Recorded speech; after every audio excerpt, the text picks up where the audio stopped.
mangyari sa inyo yung nangyari sa akin, yung na-hack yung account. Una, nung na-hack yung aking account, chinek ko muna kung gano'n kalaki lang. So, gano'n ka kalaki yung na-hack yung account. So, tingnan ko lahat kung hanggang saan at kung ano-ano yung mga nakuhang properties natin sa online.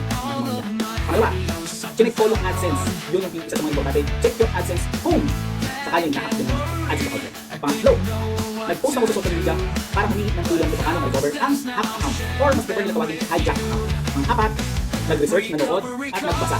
Yun yung mga ginawa ko. At doon sa mga nagbigay ng mga videos, mga YouTube links para mapanood, maraming salamat doon. At yun ay nakatulong sa akin. So, isa is from Azrael. And yung binigay is about Luis Sanchez na vlog na na-hack din.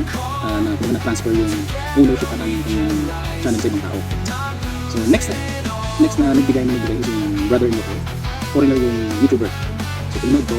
And fortunately, pareho kami ng case na wala yung Google account. Okay. So, yun yung mga ginawa ko.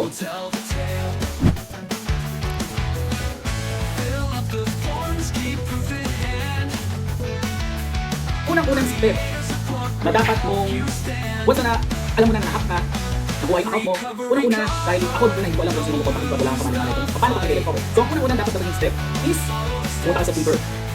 I-tweet ninyo si Team YouTube. Pagka-tweet ninyo, i-follow na rin. Dahil doon kay Team YouTube, siya yung sasagot sa inyo para malaman, nga pala, kailangan sabihin nyo na nagkaroon ng problema yung account mo. So, pag nabasa na Team YouTube, si Team YouTube ang magpapunta sa inyo through DM, direct message. Direct message kayo para doon sa detalye kung paano kapag nagawa nyo ng contact sa Team YouTube, doon na kayo, hintayin nyo na lang yung mga instruction ng Team YouTube sa inyo. So, once na bigyan nyo na yung details na yung mga detalye yun, Team YouTube siya na pupunta sa inyo. Siya ang bahalang magtingin. So, sabihin nyo na, hintayin nyo lang, wait for the response. Huwag kayong makulit, natulad ko, naging makulit. Yan. So, kailangan lang is cooperation. Okay. Yung laman ng DM nila.